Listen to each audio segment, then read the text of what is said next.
Magandang araw po sa inyong lahat. Welcome sa Kabuhayan at Negosyo. Ang programang nagbibigay ng inspirasyon at kaalaman sa mundo ng pagninegosyo at tagumpay. Ngayong araw po, makikilala natin ang isang leader at isang tagatagpaguyod ng transformational leadership na nininiwala na ang tagumpay ay nagsisimula sa pagbabago ng mindset, disiplina at malinis na layunin. Ang magtangkang itaas, hindi lang ang isang sa sarili, kundi pati na rin sa mga ibang mini-mentor niya. Siya ang utak at puso sa likod ng Be Limitless Academy, isang platform na naglalayong maghubog ng mga leaders, entrepreneurs at executive na hindi lang matatag sa negosyo, kundi matatag din sa pag-uugali at pamumuno sa negosyo. Isa rin siyang negosyante na nasa likod ng AIR, isang luxury buy and sell business na tumutuon sa mga high-value assets tulad ng sports cars, jewelries at iba pang luxury items na may layuning palawakin ang venture sa ibang industriya. Isang tagapaghubog ng leadership, mentor ng libu-libong individual at isang taong naniniwala na ang limitasyon ay nagsisimula lang sa isip, walang iba kundi si Mr. Brian Neal, Boards, founder at CEO ng Limitless Academy. Brother Brian, welcome sa Kabuhayan at Negosyo. Yes, at last. So excited ako to really share inspiration sa mga aspiring entrepreneurs natin at mga nanonood sa atin na mga negosyante. Sa totoo lang, last year pa ay gusto na kitang maging guest.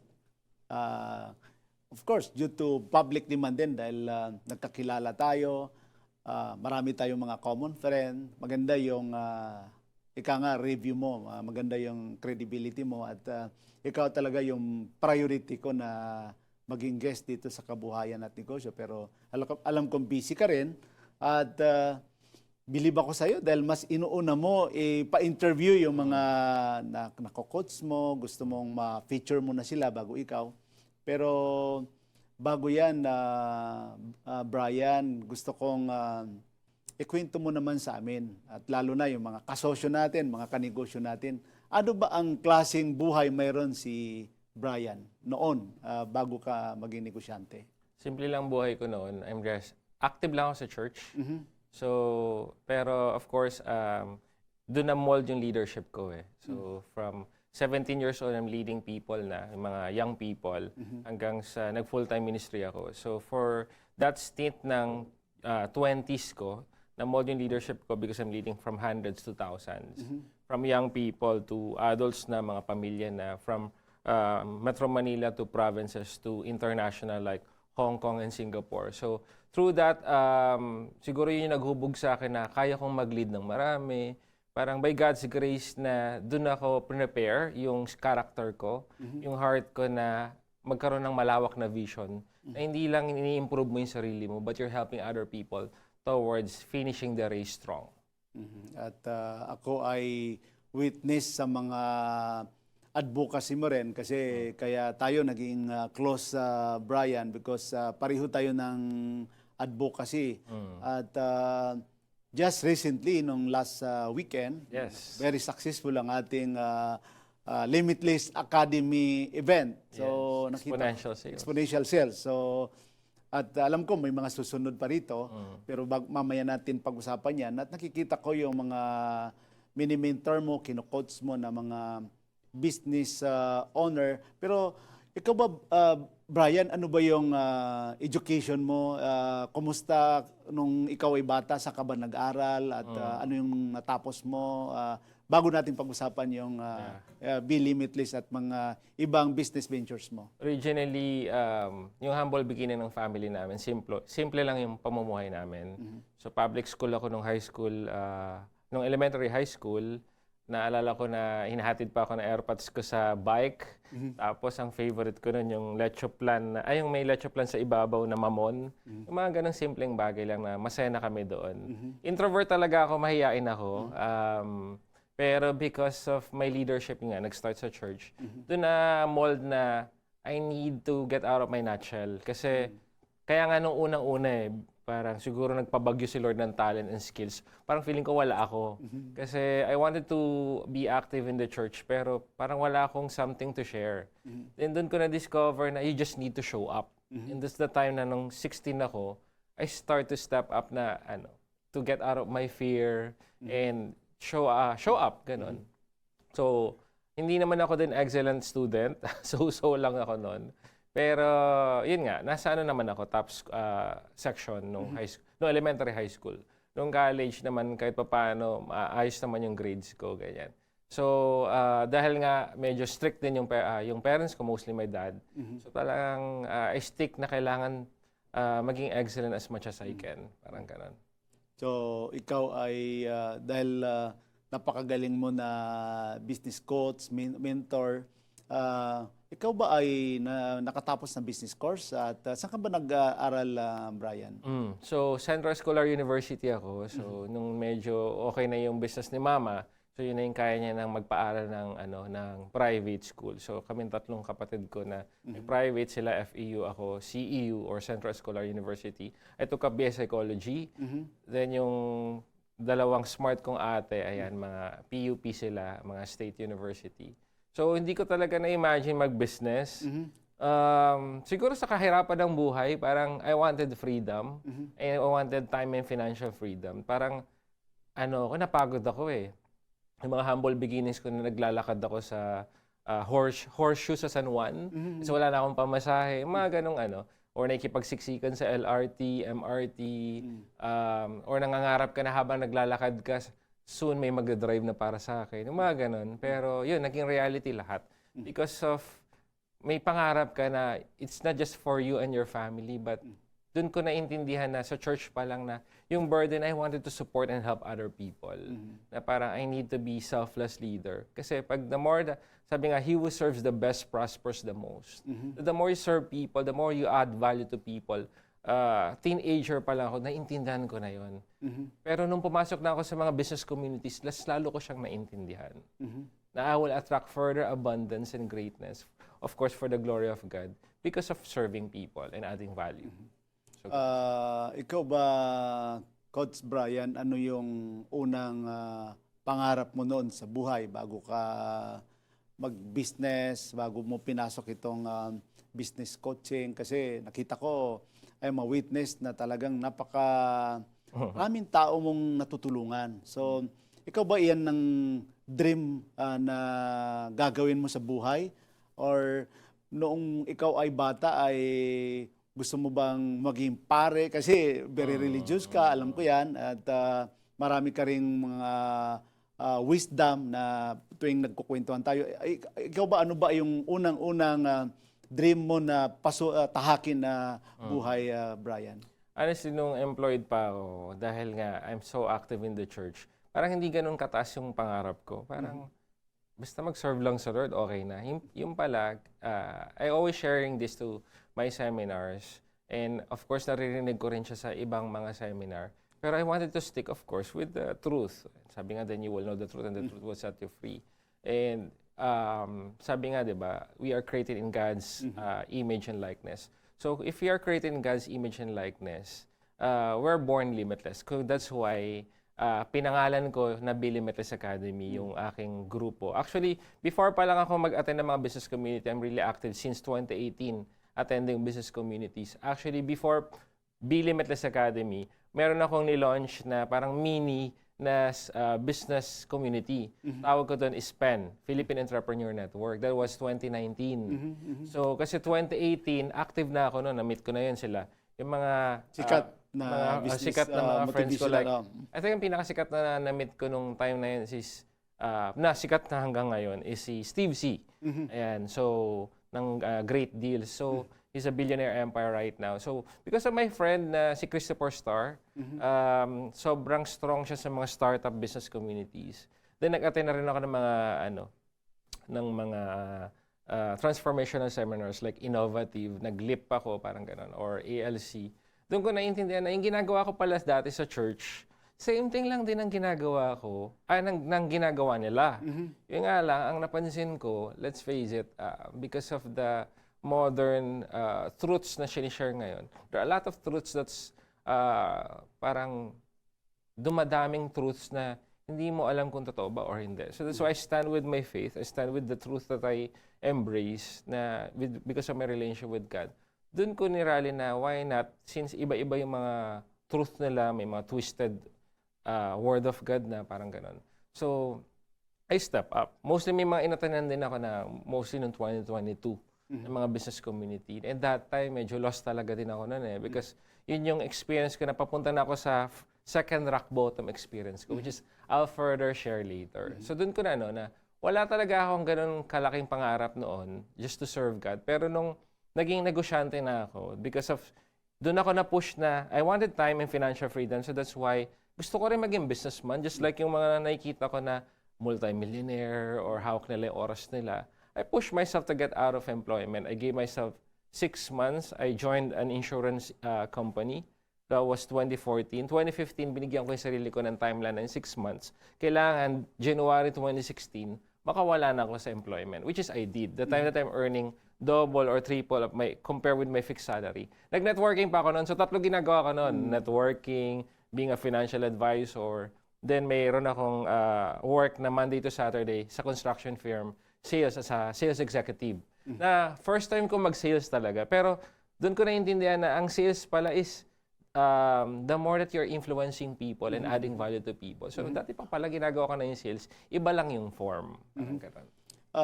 Sa mga business journey na napagdaanan mo lahat ito, Brian, sino ba ang masasabi mo na nagbigay sa iyo ng malaking influence sa naging buhay mo, family mo, or may mga kaibigan ka ba na tinitinghala mo, or sino ba yung nakapagbigay sa iyo talaga ng malaking influence? In terms of character and faith, it started with my dad talaga. Okay. Kasi siya yung unang nag-share ng gospel sa akin. Then, nung teenager ako, si Kuya Boyet. So, si Kuya Boyet kasi siya yung legend na mentor ko na namatay while he's serving God, he's leading retreat sa mga teenager or sa mga estudyante na cardiac arrest siya, etc. Actually, nayakap ko nga siya ng patay na siya. And ganun ko siya kamahal kasi talagang siya yung unang naniwala at nagtiwala sa akin. Doon ko naiintindihan na ang leadership is being selfless. So, before business, through his leadership, tsaka si Kuya Earl actually, isa rin yun. Si Kuya Jay na nasa Amerika na, doon ko mas naiintindihan na through them, ang leadership is really selfless, sacrifice. And the more that you're adding value to people, and yung lagi kong sinishare, every now and then, he who serves the best prospers the most. That the more you add value, serve people, you attract givers. You're being a giver yourself so that you can also attract givers sa space na meron ka. So doon ko naiintindihan. Then, yun nga, nung nakamit ko na sila Christopher Starr, sila Steve C, at yung mga superstars dun sa insurance industry, doon ako nangarap na, kaya nga pinush ko yung sarili ko to get out of employment na. Kaya pala, posible pala na kasi pag nandun ka sa employment or nasa status ka ng paghihirap, focus ka lang kung ano yung sitwasyon mo Naghihirap ka lang. Pero if there are people, kaya nga mahalaga talaga yung environment Kasi sa pamilya ko naman, walang businessman So, somehow, yung mom ko nakapag-business, pero hindi niya rin naman naiintindihan that time na business yung ginagawa niya.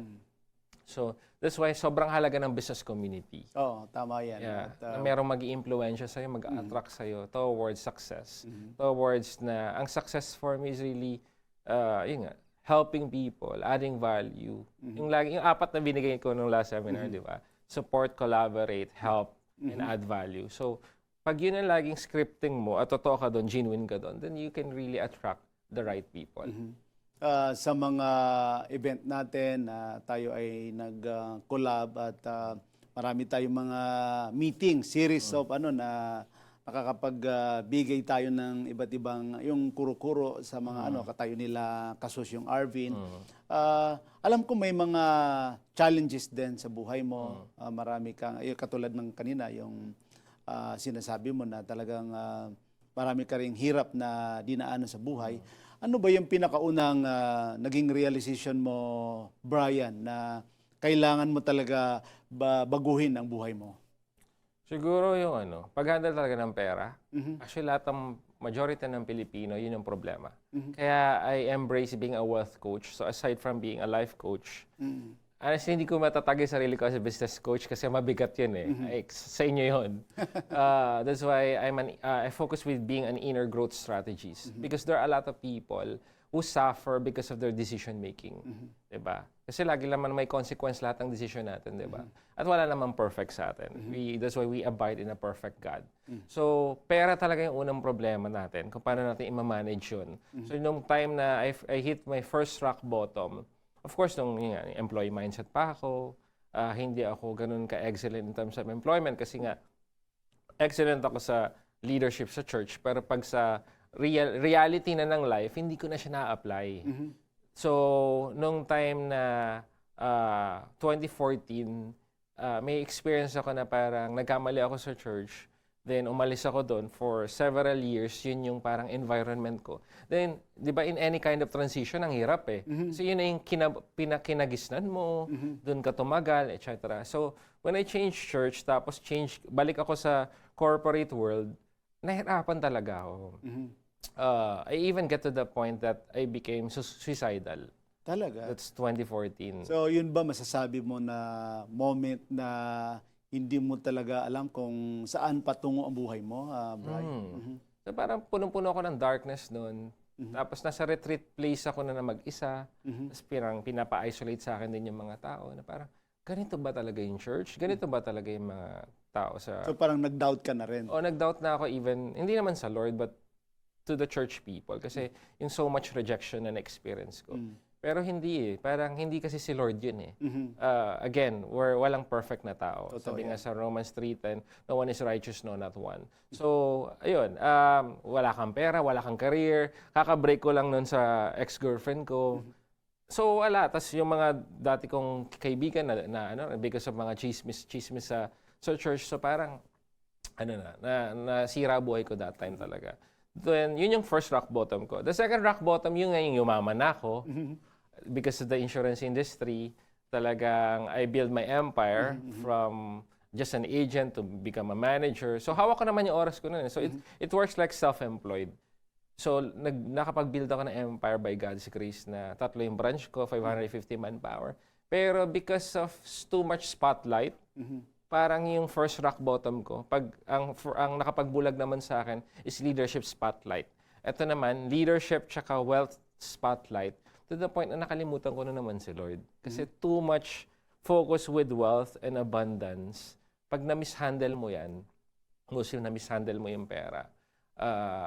Because I always believe that God, hindi lang gusto ni Lord sa atin yung success. But He wanted us to sustain that success.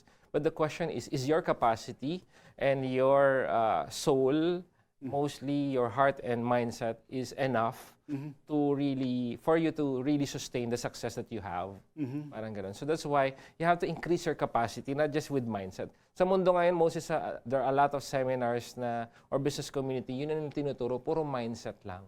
Sa mga challenges na pinagdaanan mo, Bri, ano yung masasabi mo na pinaka-challenge na phase ng buhay mo na bago ka nagkaroon ng talagang masasabi mo na stable na yung naging buhay mo? Yung may experience sa second rock bottom ko, kasi nandun yung ego mo eh, na Naging mayabang ka na, gano'n. Oo, parang na-build ko na yung wealth, bakit nagdi-deplete yung income ko? So yung first, mayroon akong ginawang event, ang laki, tapos iniwan kami ng isa naming speaker na nakisosyo sa amin, very influential pa yung person na yon. So, nag-invest na ako ng malaki, yung last money ko, kasi nawala ako sa insurance company. Parang nagkaroon din ng issue. Pero thank God, naging false naman yung issue na yun kasi of course accusation lang. So kaya nakapag-bounce back ako. Pero matagal na panahon. It took me 2 years pa. So yung 2 years na yun, nawala ako sa insurance industry dahil yun yung pinakabuhayan ko, yun yung pinaka-business ko, I pushed through a lot of businesses like digital marketing agency kasi nakikita ko si Frank, yung kaibigan ko, si Carl na nag-digital marketing kasi yun yung business na walang kapital. Laway lang. Tsaka you connect with the right people. So, dun, yung 2 years na yun, dun yung nagturo sa akin to really humble myself before God, to really surrender everything to Him, to truly maging madiskarte ka. I get to the point na nagpasko ko kasi last money ko na lang, binigay ko sa mga workers ko, pang-uwi nila. Nagpasko ko mag-isa. Tapos nagpasko ko na hopya na lang yung kinakain ko, tsaka Quaker Oats. So, yun yung mga days na parang... Pero that time naman, kasi umu-okay na yung character ko tsaka heart ko sa Lord, naging parang peaceful ako nun. Hindi pala parang, peaceful talaga ako nung time na yun, despite of the challenges. Pero sa mga days na parang may mga... Hindi naman sobrang walang makain, pero may mga days na one day parang sobrang delay yung pagkain mo dahil humahanap ka ng paraan eh. To the point na parang lumaki at lumobo na yung utang ko dahil kaka-push ko sa business, sa mga events, etc. Lumobo ng 2 million. Wow. Yung naging utang ko na. Kasi may mga kaibigan ako na nagbigay din ng support, nag-invest nag-invest sa akin, ayan. Oo, yung paniningil na kinukwento ko to, pinapost ko rin yun. Dumating ako sa point na sa sobrang desperado ko na para lang may mapakain, hindi lang para sa akin, but even to the people that I work with, yung mga employees ko. Pati mga loan sharks na. Pinatulan ko na yun. Minsan, minumura ka, 1,000 lang utang mo, 2,000 lang utang mo, minumura ka na. Parang ganun, na sabay-sabay sila na nagkukulong na lang ako sa kwarto.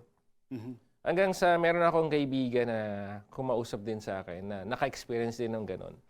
Na ako, 2 million lang yung utang ko, sila 100 million. May na-scam pa akong kaibigan na 93 million. Wow. Etc. So, ang dami nilang, mas malaki yung mga pinagkautangan nila. Mas malaki yung problema nila. Mas malaki yung problema nila. Pero carry nila yung... Carry nila. Nagawa nila ng paraan. Napaka-interesting itong binabahagi mo na pero ipagpapatuloy natin ang ating kwentuhan, Bri. At wag po kayo alis, mga kanegosyo, mga kasosyo. Magbabalik po ang Kabuhayan at Negosyo.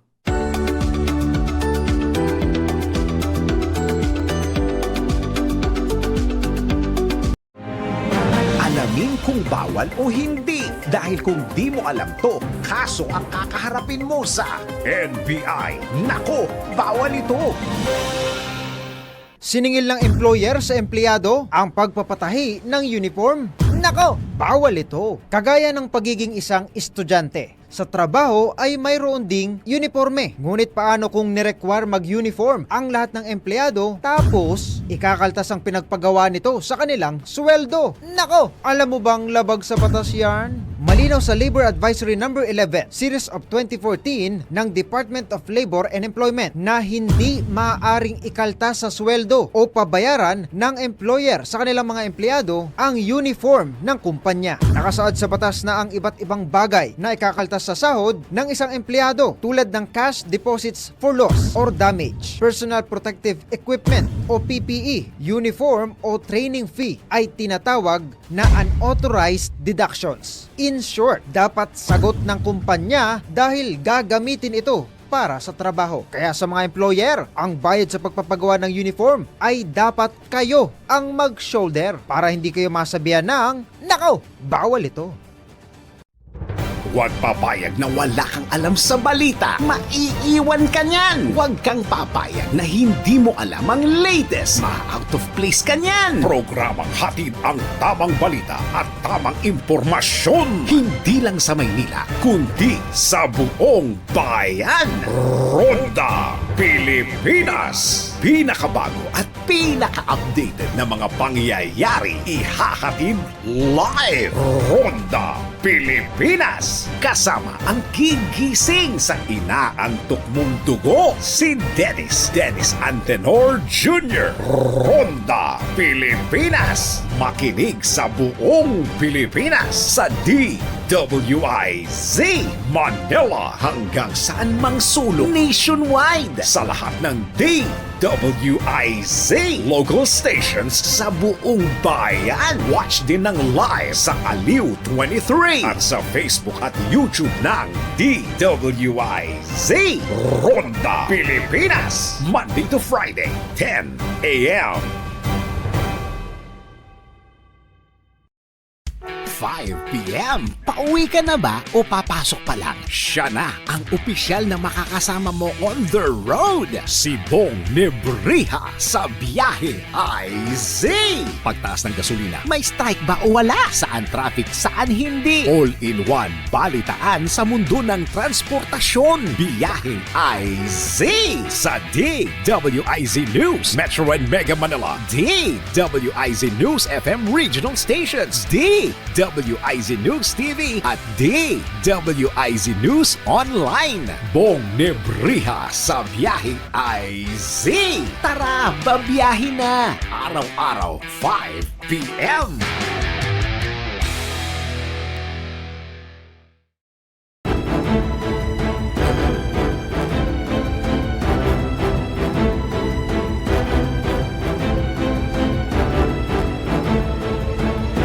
Latest, pinakabago at tama. DWIZ News Catch Up. News Catch Up. Pilipinas, narito na ang mga tamang balita sa oras na ito. Permado na ni Mayor Francisco Isko Moreno Domagoso ang ordinansang isinumite ng 13th City Council na muling bumuo at papalakas sa City of Manila HIV/AIDS Response Council kasabay ng pagdiriwang ng Manila Summer Pride 2026. Layo ng ordinansang ito na paigtingin ng mas komprehensibo at agarang pagtugon ng pamahalaang lungsod sa mga usapin gaya ng STI, HIV at AIDS. Kabilang din ang prevention, testing, treatment care, support services at information campaign para sa mga batang Maynila. DWIZ News Catch Up. News Catch Up. At yan ang mga tamang balita sa mga oras na ito. Mag-follow at subscribe sa lahat ng DWIZ News digital accounts, Facebook, Instagram, YouTube, TikTok, X, DWIZ News App at DWIZ News website.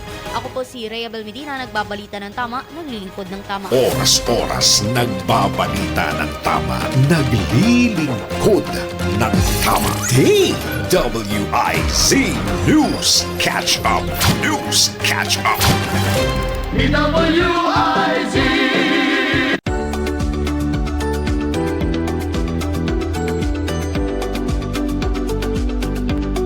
Mga kasosyo, mga kanegosyo, nandito pa rin kami ni Board sa Kabuhayan at Negosyo. Ngayon ay pagpatuloy natin kanina yung pinag-usapan natin, Boards.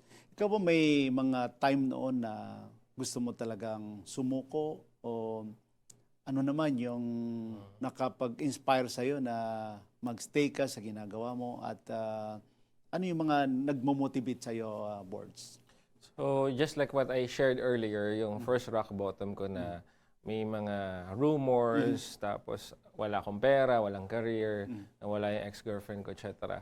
Or nakipag-break ako that time kasi parang hindi niya deserve yung na-experience ko. So, ayokong madamay siya sa darkness na nangyari sa akin. So, that's why I get to the point na I wanted to commit suicide. Kasi talagang, pag nag-focus ka talaga sa darkness mo, sa drama mo, sa mga blame, shame na-experience mo, you stick with that to the point na nawawalan ka na ng pag-asa. Parang ganon. So, and then in my second rock bottom, yun nga, mas strengthen na yung ano ko kanun. Kasi syempre, ang dami mo nang pinagdaanan sa buhay. At yung faith mo lumalim na rin. Doon ako nag-bounce back din sa Lord. Doon ko mas naintindihan na I need to bounce back. I need to focus with solutions rather than focusing with the problems and challenges that I have. So, yun, nag-show up ulit ako. I keep on adding value to people. And then I protect my space talaga that time. Even to the point na pati family ko. Some of my family members, I protect myself because ayoko ng toxicity talaga eh. Kung toxic na nga sa business, di ba? To the point na, hindi naman toxic, but I mean to say, stressful sa business. Magdagdag ka pa yan ng diba? Gusto mo talaga iwanan at magkaroon ng peace of mind. Yes. Oo. Paano ka nakabangon na board sa mga setback sa buhay, sa negosyo at para sa iyo ano yung pinaka-importanting lesson na natutunan mo talaga sa mga pinagdaanan mo? Meron akong dalawang best friend na nung time na nawala ako sa Lord, iniwan ko sila. Pero nung time na na-experience ko na, medyo nag-reconnect kami, na na-experience ko na yung second rock bottom ko, they're always there for me. To the point na hindi lang advice or prayers. Isa ko kasing best friend talagang nasa business din siya. Sa real estate naman, may sarili siyang brokerage firm. So, he's helping me, supporting me financially kahit papaano that time. So, pag may mga event ako na biglaan, may mga events ako na na-experience na dahil naubos na nga yung pati yung mga ininvest sa akin, parang sobrang risk na yung pambayad mo sa mga merchants, bahala na lang. Parang grabe yung Lord kung paano niya ako sinustain na despite of all those events, sinamahan niya ako. Tinulungan niya ako. So, and yun yung mga best friends ko na talagang nag-support sa akin, nag-pray for me, and talagang in-encourage ako. Nag-focus lang ako sa mga taong mas malaki pa yung problema sa akin na pinagdaanan na napagtagumpayan nila. Meron ako, binasa ko rin yung book ni Steve C. na 20 years or 12 years yata siyang pinagbayaran niya yung utang niya hanggang sa ngayon, billionaire na siya. So, you keep on just showing up. You just focus with solutions. You focus with your faith, your relationship with God. You surrender. Ang hirap mag-surrender kasi ang ego natin, we always wanted to look good and always wanted to be right. Kaya nga, shinare ko na last Saturday, di ba, basagan ng ego. Kailangan natin basagin yung ego natin. And yun, yung pagiging grateful sa Lord talaga and the people around us. And the more that I count my blessings, I count my, I'm being grateful each day, I always jot down those. Kasi kunyari, nasa condo ko, kahit na medyo wala na ako makain, compare with iba na wala namang bahay. Ako, complete yung katawan ko, yung iba naman, di ba? Nag-work hard pa rin sila kahit O may na walang... sakit. may sakit sila or putol yung kamay nila or what. Parang ganun. So, I always, hindi ko na kino-compare yung sarili ko sa mga mas mayaman or successful sa akin. I just compare myself na mas blessed pa rin ako because there are other people na mas mahirap pa yung pinagdadaanan sa akin. So that's why I need to push harder to really bounce back so that I can go back. Kasi I always believe na hindi lang may pera ka, doon ka lang makakatulong sa tao or magiging inspiration. Kahit wala kang pera, you can still help other people. Ano ba ang sa tingin mong isang naging decision mo sa buhay na nagawa mo noon na sa tingin mo ay nakapagbago talaga sa takbuan ng buhay mo? Sa buhay mo or sa business mo? Yun nga, yung when I bounce back na going back again to the church, going back to God, dun ko na-realize na yung sinasabi ko kanina na you have to let go of your ego, you have to really surrender everything to Him. And yung purpose-driven, na ang purpose mo, do you honor God with your life? I go back to the original blueprint, how God created me.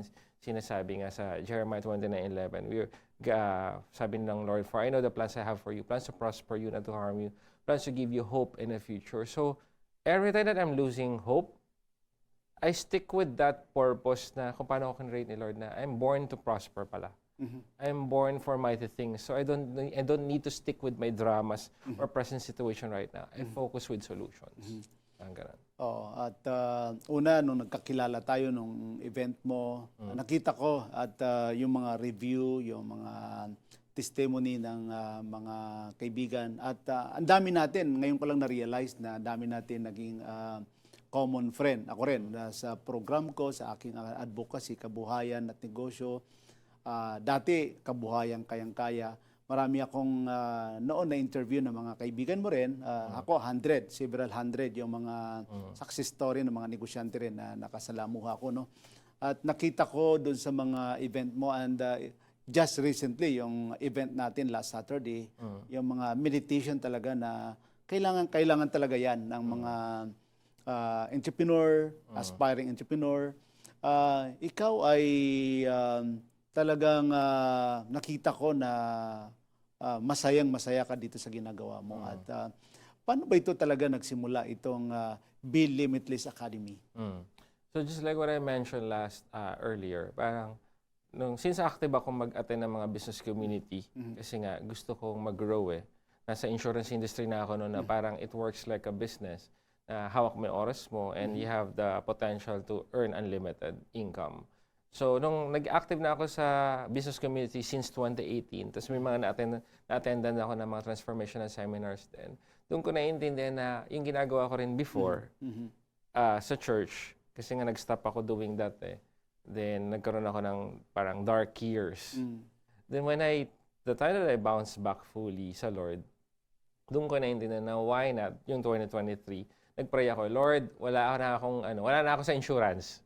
Ano yung gagawin ko na? Dahil alam ko kaya ko mag-lead, kaya ko mag-attract, then I connect with great people, I created, ganun ako since nung teenager ako, parang pag may gusto ako, on the go ako, gagawa ko ng paraan. Of course, I surrender it to God, but gagawa ko ng paraan, paano gano? That's why yung sinasabi mo, network is net worth. Yes, totoo yan. That's why kaya din tayo nagkakilala because I reach out to you because that's really important. Kung punong-puno ka ng value, you share that value to other people. Correct. At hindi mo ipagdadamot yun. Naintindihan ko yun nung teenager pa lang ako na I just keep on being a blessing to people para mas marami akong ma-attract. Parang ganun. Ano ba yung ito, napakaganda ng pangalan na bakit Be Limitless ang naging pangalan? Ano bang ibig sabihin para sa iyo nito? At saka ano yung nakapagbigay talaga sa iyo na inspiration na ituloy-tuloy ito kasi talagang malaking naitutulong ito sa mga entrepreneur. Pangalan siya ng insurance team ko talaga since 2016. 2016 yun yung pangalan ng team ko. Limitless pa lang yun. Pero nung nakakita ako ng mga iba-ibang grupo na ginagamit nila yung term na yun, then pinag-pray ko siya na, Lord, itong team na to, paano ko mas ma-share kung ano yung pangalan ng, anong ibig sabihin ng pangalan nitong Limitless na to. So, kaya ginawa ko siyang Be Limitless because again, apart from God, we are nothing. There are other people, mostly mga transformational seminars, they're using Limitless na we are created in God's image and likeness. Na tayo are God din or co-creator ng God, which is very wrong. Again, apart from God, we are nothing. It's through Him. That's why we're being limitless. Yes, we're created in His DNA, pero hindi siya yung parang, yung modern, kasi ang daming modern serpent ngayon na ano ba yung unang-unang deception ng ahas doon kay Adam and Eve? You can be like God. Hindi kasi yun, it doesn't work that way. It's really more on yung relationship mo sa Lord. So doon nag-originate yung limitless na because we are created in His image and likeness and through Him, we can be limitless. That's why we cannot dwell anymore with our dramas, anumang mga negativity na meron tayo. Yes, we acknowledge those challenges, kasi hindi naman natin siya i-repress yung mga negativity na yun We accept those things. But again, once we fully surrender it all to God, then we can do mighty things. Pagpapatuloy natin yan, board, wag po kayo alis mga kanegosyo, mga kasosyo. Magbabalik po ang kabuhayan at negosyo.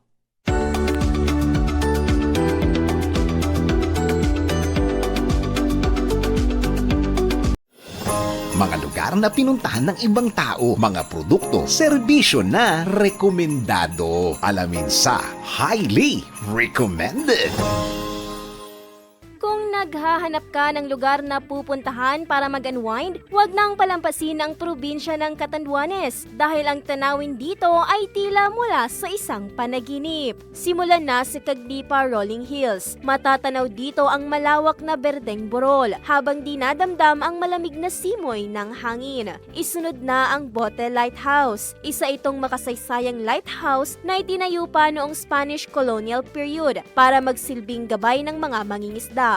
Bukod dito, magandang spot din ito para sa panoramic view ng karagatan, lalo na kapag papalubog na ang araw. Para naman sa kakaibang experience, bisitahin ang Poseidon's Rock. Isa itong natatanging rock formation na kahawig ng isang figura. Mayroon din itong maliit na pool na pwede magtampisaw. Kung gusto mo namang ma-experience ang mag-picnic sa ibang lugar, puntahan na ang Maribina Falls. Napapalibutan ito ng kagubatan at falls na may malinaw at malamig na tubig. tubig. Hindi rin dapat mawala sa itinerary ang Balakay Point. Perfect place ito para tumambay kung ikaw ay nature lover. Kaya ano pa ang hinihintay mo? Tara na at sabay-sabay tayong masurpresa sa kagandahan na taglay sa lugar na tinaguriang the Happy Island of the Philippines, ang probinsya ng Catanduanes.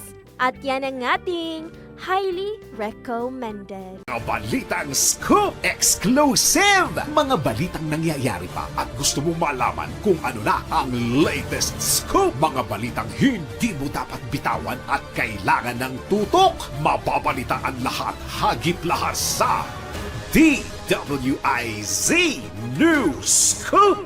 Naka-live sa Aliw 23 Free TV. Naka-live din sa DWIZ News. Naka-live din online. DWIZ Facebook, YouTube at DWIZ News website. Samahan ang buong puwersa ng DWIZ News and Research Team sa paggalugad sa buong bansa at buong mundo ng balita at impormasyon. DWIZ News Scoop! Maki-scoop 4 p.m. Monday to Friday kasama si Dennis Antenor Jr. DWIZ News Scoop! Bahagi pa rin ng inaabangan tuwing hapon sa DWIZ News Hapon Highlights. Nagbabalita ng tama, naglilingkod ng tama.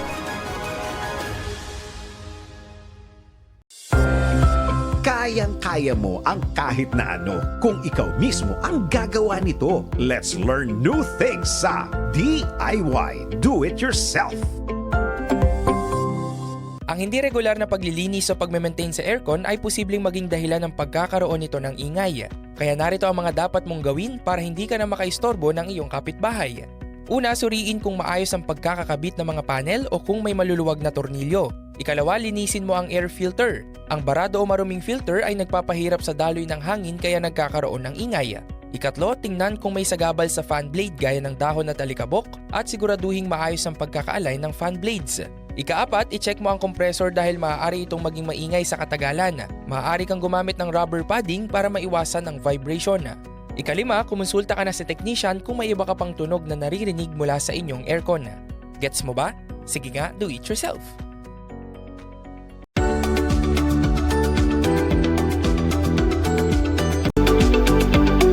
Nandito pa rin po kami ni Board sa Kabuhayan at Negosyo. Ano ba yung nakikita mo na mga ibang expansion ng Be Limitless? May mga programa ka ba? May mga upcoming event ka ba, Boards? Yes, since tapos na tayo sa ano. Very successful. Congratulations. Yes. Yeah, thank you. Glory to God. So, last Saturday we have exponential sales kasi ano kami, ngayon, we started talaga sa corporate seminars. So, hanggang sa, which is yung mga private companies na nagpapa-team building or empowerment sa mga tao nila. But since last year, last year, January, we started focusing with business coaching, kaya nandyan kayo. And last May, I launched the Academy of Mentors. So yun na yung mga business coaches, mga successful CEOs na pwede kong ika-collaborate with in terms of sharing about business na. Since I'm more on focusing with transformation or inner healing or inner growth, being an inner growth strategy. So this May 15, 16, meron kaming event, we call it Contagious Transformation, because through God, we can really empower other people. We can, syempre, yung mostly ngayon, di ba, sa Pilipinas, ang gulo-gulo, etc. If we will really be a change maker, and again, there's only God who can transform people, not my seminars, not the coaches, but it's really God who can transform people. So, ang daming mga taong malungkot. Ang daming negosyante na sobrang yaman, pero they have so much emptiness. They're tired with their lives. Parang ang driving point nila is more on wealth. So that's why at dami nila ding trauma sa buhay na kailangan ma-transform yung mindset nila, yung heart set nila, yung soul nila mostly para mas maintindihan na success is not just about money. It's all about how you're creating an impact and legacy to this generation or to the next generation and how you honor God with your life. So that's why Contagious Transformation is really a great seminar wherein we help people na ma-remove yung mga generational curse, yung mga traumas nila, challenges nila. Actually, a lot of people reaching out to me na yun nga, suicidal din, just like what I experienced. Mga may pera naman pero ang wasak yung pamilya, etc. Kasi ako, I'm also a product of a broken family. But because of my relationship with the Lord and because of the influence of my environment, my space that I protect, doon ko naintindihan na yung love and acceptance, doon ko naintindihan na you still can love afar from your loved ones pag kunyari toxic na sila, and how you protect your space talaga. So, very important kasi mga Pilipino, we are not usually confrontational unlike the Western culture. So that's why if we will really define transformational coaching, empowering people na it's not about ourselves. Kasi nga, again, apart from God, we are nothing. So we really need to share hope and light and mostly truth to a lot of people. Ako personally, may mga iba't ibang event na kinukumbida rin ako to talk about yung, i-share ko rin yung mga, lalo na yung mga, nami-mentor ko rin, na kakasalamuha ko rin ng mga successful entrepreneur, kanilang journey, pero kakaiba yung sa'yo. At yan nga, nagko-collaborate tayo dyan, kasama natin si Kasosyong Arvin. Ipaliwanag na rin natin na boards, ano ba yung expectation ng mga CEOs, mga business owners at mga prospective clients natin, na ano ba yung ginagawa natin na mahubog sila at ano yung maitutulong sa kanila ng event na yan, Be Limitless Academy on May 15 and 16. Actually, ang usual problem ng mga businessmen right now is yung human capital. Diba? Hindi naman tayo makakapag-recruit ng mga magagaling kagad na tao. Mostly, character matters most. Kasi, ako nga, nababasa ko kay Kasosyo Arvin dun sa pinapost niya sa community niya. Kailan mo makikita na ang yung empleyado, kailan mo makikita yung ugali or totoong ugali ng empleyado mo? 3 months ba? 6 months? Etc. We really don't know. Diba? That's why we cannot hire the right people. That's why we always do hiring fast, firing fast. Kasi dun lalabas yung ego mo how you, paano mo i-handle well yung mga tao. And pag lagi kang ego to look good, parang you're not really attracting the right people. Kasi parang hinayaan mo sila. Kaya nga that's why you need to really build a strong culture. Sabi nga, culture is the queen, system is the king. So that's why you need to have an excellent system. Yun ang laging tinuturo ng mga businessman. Pero kailangan mo rin ng excellent culture. So and you need to really teach people about confrontation. Which is natutunan ko rin sa iba't ibang seminars. Yung nga lang, ang way ko is really not just transformational, but in a godly way. There are people, a lot of business people na ninanakawan sila ng mga workers nila, etc. Ako, I always kill the fire first. So that pag hindi na siya lumala, and make our people self-manage. Kasi pag natutunan ng mga tao mo to have a strong accountability structure, and yun yung makakatulong sa a lot of Filipino businessmen, ano nila handlein maayos through transformational leadership, yung mga tao nila. Sa experience mo, boards, paano nyo tinutulungan isang mga business owner, mga CEO na, of course, lahat ng mga lumalapit din sa'yo, lalo na yung mga nawawala ng direksyon sa kanilang business direction or kahit yung mga personal nila na buhay?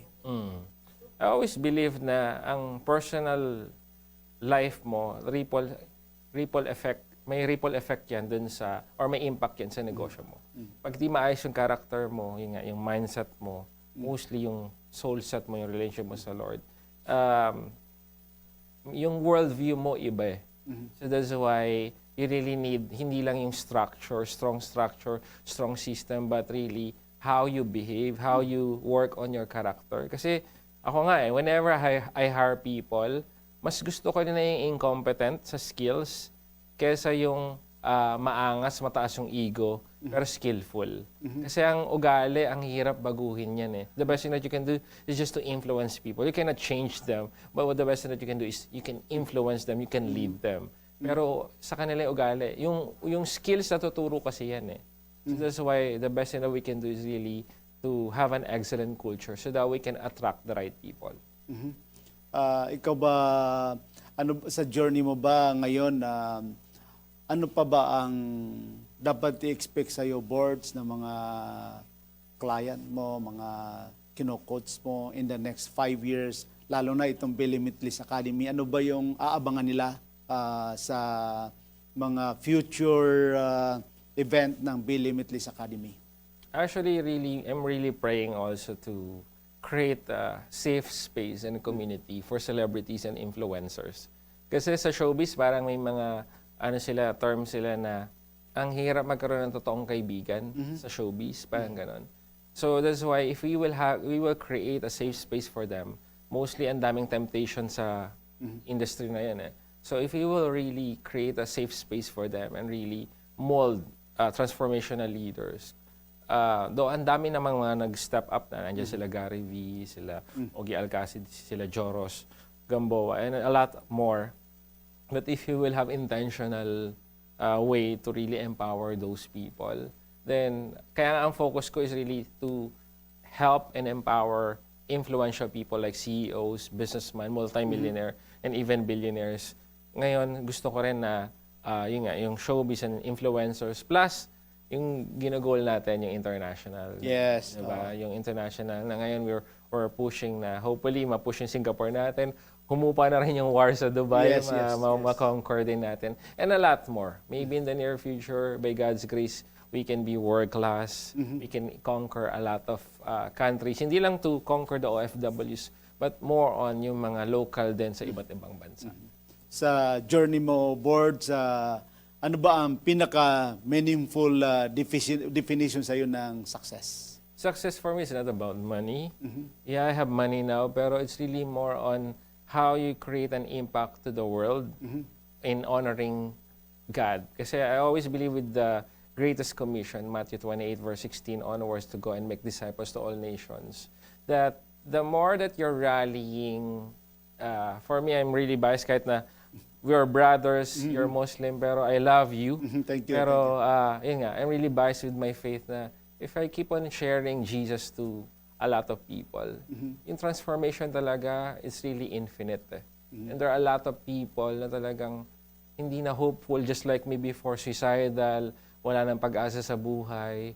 Hindi lang, I wanted to get to the point na hindi lang, pag sobrang yaman na ako, I wanted to create events na hindi lang pang mayayaman or elite or influential people, but strategic yun so that they can also influence their environment, their own families, their own space, but also the massa market na ang daming kailangan na ng tulong. And maraming kailangan ng transformation through Oo. God. So, sigurado na tayo, imbitahin na rin natin sila Yes. sa May 15 at 16, ano? Yes. Sa Wanxiang tayo, no? Yes. So One Shangri-La, May 15-16 is a whole day event. Very interactive, hindi siya yung typical na uupo ka lang.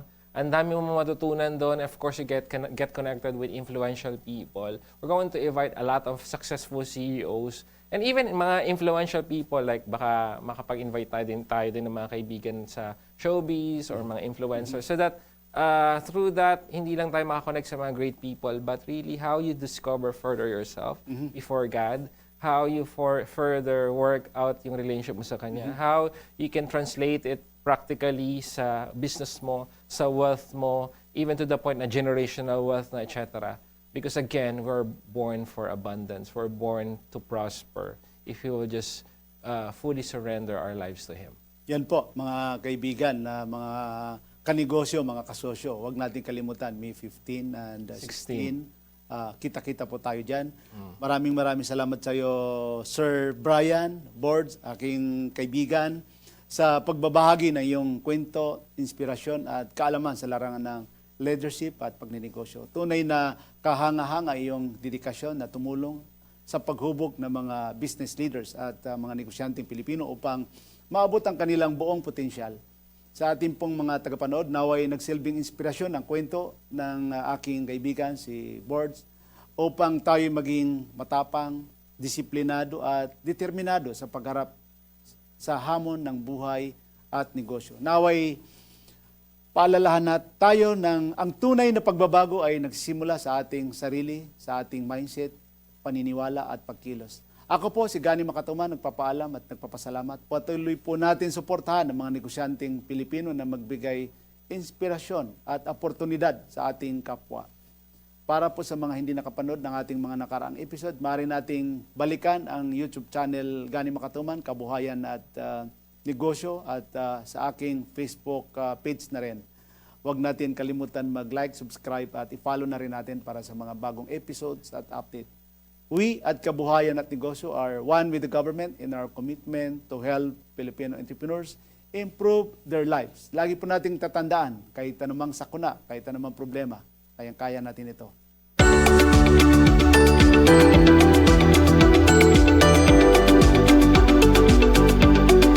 Isang pagpupugay, pasasalamat at pagsisi.